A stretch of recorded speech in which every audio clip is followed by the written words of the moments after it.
On behalf of the General Assembly, I have the honor to welcome to the United Nations His Excellency Jair Messias Bolsonaro, President of the Federative Republic of Brazil, and to invite him to address the Assembly. Ok. Bom dia a todos. Senhor Presidente da Assembleia Geral, Abdullah Shahid, Senhor Secretário-Geral das Nações Unidas, Antônio Guterres, senhores chefes de Estado e de Governo e demais chefes de delegação, senhoras e senhores, é uma honra abrir novamente a Assembleia Geral das Nações Unidas. Eu venho aqui mostrar o Brasil diferente daquilo publicado em jornais ou visto em televisões. O Brasil mudou e muito depois que assumimos o governo em janeiro de 2019. Estamos há 2 anos e 8 meses sem qualquer caso concreto de corrupção. O Brasil tem um presidente que acredita em Deus, respeita a Constituição, valoriza a família e deve lealdade ao seu povo. Isso é muito. É uma sólida base se levarmos em conta que estávamos à beira do socialismo. Nossas estatais davam prejuízos de bilhões de dólares no passado. Hoje são lucrativas.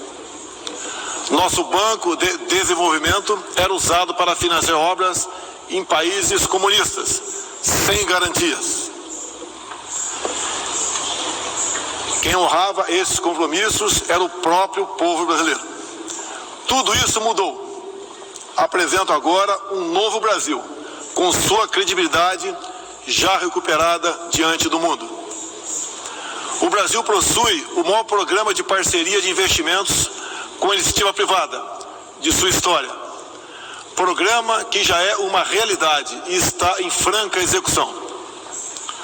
Até aqui foram contratados 100 bilhões de dólares de novos investimentos e arrecadados 23 bilhões de dólares em outorgas. Na área de infraestrutura, leiloamos para a iniciativa privada 34 aeroportos e 29 terminais portuários. Já são mais de 6 bilhões de dólares em contratos privados para novas ferrovias. Introduzimos o sistema de autorizações ferroviárias, o que aproxima nosso modelo ao americano. Em poucos dias recebemos 14 requerimentos de autorizações para novas ferrovias, com quase 15 bilhões de dólares em investimentos privados. Em nosso governo, promovemos o ressurgimento do modal ferroviário. Como reflexo, menor consumo de combustíveis fósseis e redução do custo Brasil, em especial no barateamento de produção de alimentos. Grande avanço vem acontecendo na área do saneamento básico. O maior leilão da história do setor foi realizado em abril, com concessão ao setor privado do serviço de distribuição de água e esgoto no estado do Rio de Janeiro. Temos tudo o que o investidor procura: um grande mercado consumidor, excelentes serviços, tradição de respeito a contratos e confiança no nosso governo. Também anuncio que nos próximos dias realizaremos o leilão para a implementação da tecnologia 5G no Brasil. Nossa moderna e sustentável agricultura de baixo carbono alimenta mais de 1 bilhão de pessoas no mundo e utiliza apenas 8% do território nacional. Nenhum país do mundo possui uma legislação ambiental tão completa quanto a nossa. Nosso Código Florestal deve servir de exemplo para outros países. O Brasil é um país com dimensões continentais, com grandes desafios ambientais.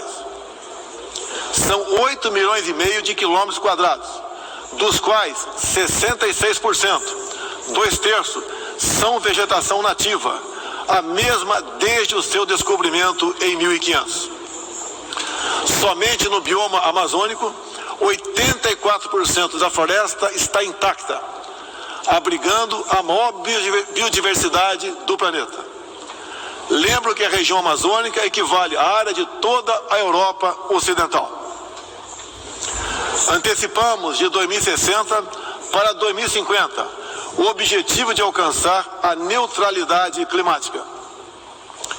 Os recursos humanos e financeiros destinados ao fortalecimento dos órgãos ambientais foram dobrados, com vistas a zerar o desmatamento ilegal. E os resultados desta importante ação já começaram a aparecer. Na Amazônia tivemos uma redução de 32% do desmatamento no mês de agosto, quando comparado a agosto do ano anterior. Qual país do mundo tem uma política de preservação ambiental como a nossa?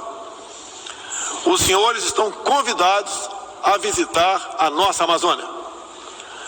O Brasil já é um exemplo na geração de energia, com 83% advinda de fontes renováveis. Por ocasião da COP26, buscaremos consenso sobre as regras do mercado de crédito de carbono global. Esperamos que os países industrializados cumpram efetivamente seus compromissos com o financiamento de clima em volumes relevantes. O futuro do emprego verde está no Brasil. Energia renovável, agricultura sustentável, indústria de baixa emissão, saneamento básico, tratamento de resíduos e turismo. Ratificamos a Convenção Interamericana contra o Racismo e formas correlatas de intolerância. Temos a família tradicional como fundamento da civilização. E a liberdade do ser humano só se completa com a liberdade de culto e de expressão. 14% do território nacional, ou seja, mais de 110 milhões de hectares, uma área equivalente à Alemanha e França juntas, é destinada às reservas indígenas. Nessas regiões, 600 mil indígenas vivem em liberdade e cada vez mais desejam utilizar suas terras para agricultura e outras atividades. O Brasil sempre participou em missões de paz da ONU, de Suez até o Congo, passando pelo Haiti e Líbano. Nosso país sempre acolheu refugiados. Em nossa fronteira com a vizinha Venezuela, a operação acolhida do governo federal já recebeu 400 mil venezuelanos deslocados devido à crise político-econômica gerada pela ditadura bolivariana. O futuro do Afeganistão também nos causa profunda apreensão. Concederemos visto humanitário para cristãos, mulheres, crianças e juízes afegãos. Nesses 20 anos dos atentados contra os Estados Unidos da América, em 11 de setembro de 2001, reitero nosso repúdio ao terrorismo em todas as suas formas. Em 2022, voltaremos a ocupar uma cadeira no Conselho de Segurança da ONU. Agradeço aos 181 países, em um universo de 190, que confiaram no Brasil. Reflexo de uma política externa séria e responsável, promovida pelo nosso Ministério das Relações Exteriores. Apoiamos uma reforma do Conselho de Segurança da ONU, onde buscamos um assento permanente. A pandemia pegou a todos de surpresa em 2020. Lamentamos todas as mortes ocorridas no Brasil e no mundo. Sempre defendi combater o vírus e o desemprego de forma simultânea e com a mesma responsabilidade. As medidas de isolamento e lockdown deixaram um legado de inflação, em especial nos gêneros alimentícios no mundo todo. No Brasil, para atender aqueles mais humildes, obrigados a ficar em casa por decisão de governadores e prefeitos e que perderam sua renda, concedemos um auxílio emergencial de $800 para 68 milhões de pessoas em 2020. Lembro que terminamos 2020, ano da pandemia, com mais empregos formais do que em dezembro de 2019, graças às ações do nosso governo com programas de manutenção de emprego e renda que nos custaram cerca de 40 bilhões de dólares. Somente nos primeiros 7 meses deste ano, criamos aproximadamente 1.800.000 novos empregos. Lembro ainda que o crescimento para 2021 está estimado em 5%. Até o momento, o governo federal distribuiu mais de 260 milhões de doses de vacinas e mais de 140 milhões de brasileiros já receberam, pelo menos, a primeira dose, o que representa quase 90% adulta. 80% da população indígena também já foi totalmente vacinada.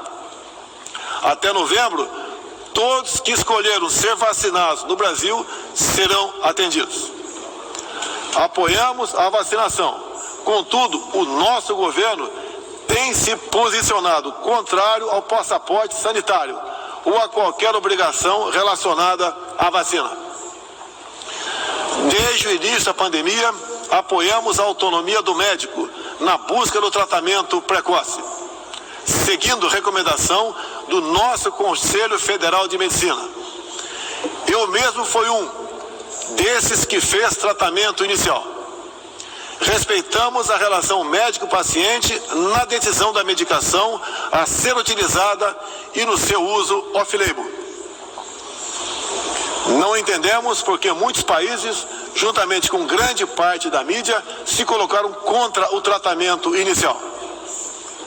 A história e a ciência saberão responsabilizar a todos. No último 7 de setembro, data da nossa independência, milhões de brasileiros, de forma pacífica e patriótica, foram às ruas, na maior manifestação de nossa história. Mostrar que não abre mão da democracia, das liberdades individuais e de apoio ao nosso governo. Como demonstrado, o Brasil vive novos tempos. Na economia, temos um dos melhores desempenhos entre os emergentes. Meu governo recuperou a credibilidade externa e hoje se apresenta como um dos melhores destinos para investimentos. É aqui, nesta Assembleia Geral, que vislumbramos um mundo de mais liberdade, democracia, prosperidade e paz. Que Deus abençoe a todos. Amém.